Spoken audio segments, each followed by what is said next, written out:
के कपड़ा लौटा छी रे ओने लड़की के भाई लेके आइल बानी एने ढेर लोग अरे ढोलक बजावा ए चेहरा बताई वे अच्छा पटाची बमराला वही में से जोड़ा निकाल के दुल्हा के बहनोई दुल्हा के जोड़ा पहिराई ले आई तो बबुआ आई था बाबूराम बबुआ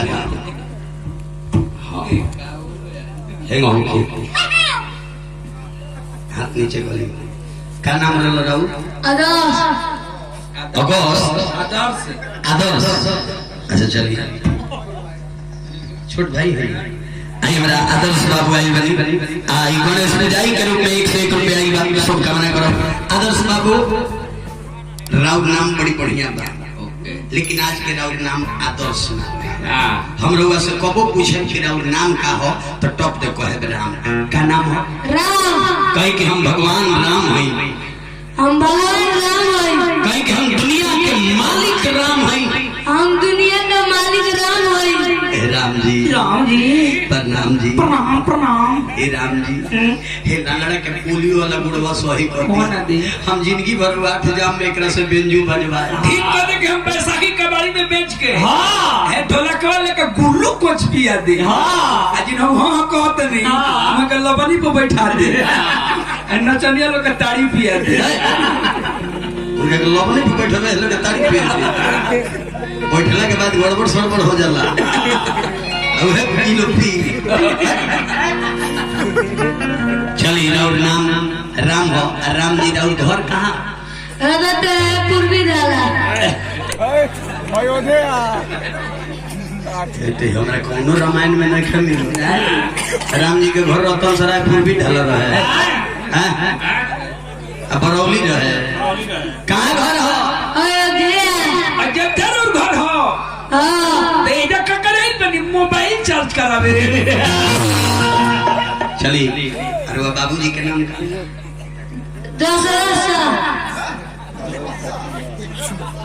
दशरथ शाह कई कि हम राजा दशरथ के बेटा हैं हम राजा दशरथ के बेटा हैं कई कि हम दशरथ शाह के लड़का ना हैं हम दशरथ शाह के लड़के ना हैं लड़का तो उलट गई मुआ दे भेते बड़ा लड़का उल्टे लगे हाँ दशरथ चाचा आज राम बबुआ के राम बनौले बनी हम तो वो इनके के राम में बुझे के रवा तो दशरथ जी है त्रेता में रहलो ये कलयुग है एक जानी के खर्चा चलते नहीं 3 जानी के फिर में लगल तो चलिए मान ली है के राम है यही राम जी के जोड़ा पहिरा लिया तो चलो हजामिन राम जी के जोड़ा पहिरा हो हजामिन का नेता जा आवत आई है मुन्ना ठाकुर बहन लूल्हा ठाकुर बा के बहन बाबा धोती धोती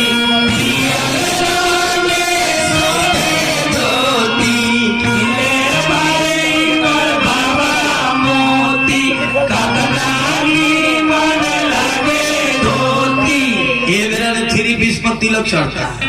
पहले धोती पर तिलक चढ़े पोछीदा दुल्हा के बर्तन में कोसा पोछीदा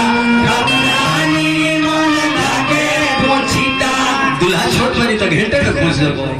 माला माला दुल्हा के साला पहिरा होला माला पीता के कदना काला मछी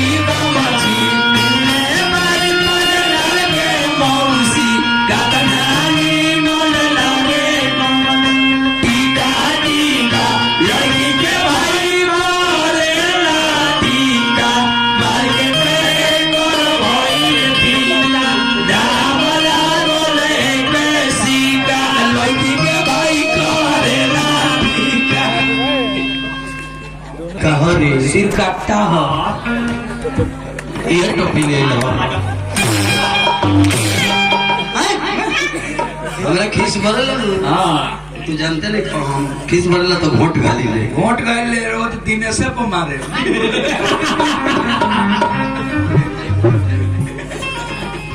अब आगे बढ़ी हाँ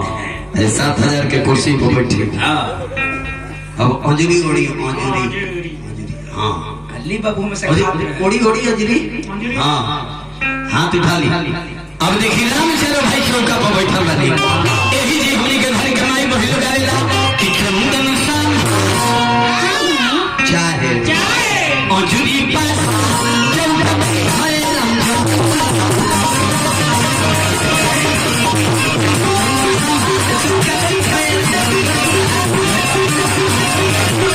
हमनी के घर के काकी लोग कहला कि पापा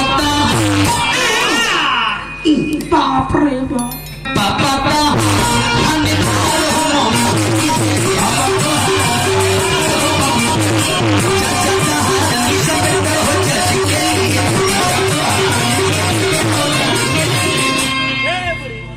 अच्छा चलिए जयकर्ता महोदय जी के तरफ से बबुआ के मौजूदी खाली बा यही से आई है ना जी अरे भैया कहा भैया लनिका हे चोटी में पोछ दी पोछा गेल भिंडुकुआ में रो हंसत आनी रो कहला ना जे डायरेक्ट कुली दे देनी हतन को ना रखनी हो चली पंडित जी के दान दिहल जाला वे दिया नेता फूटा धर दिया ना खाली पोटा दिया तो भैया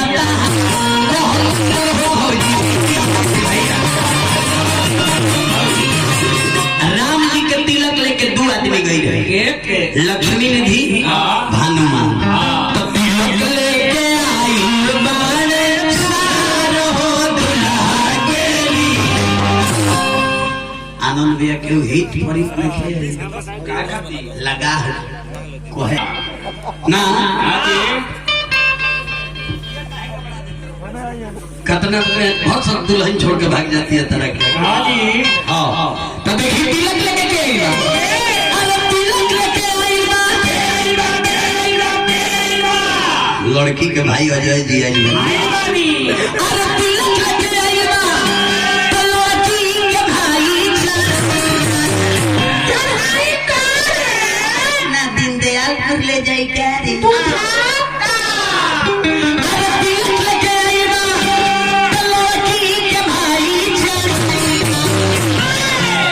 माई मागो रे मागो अरे पर फुटल बकर चढ़ाई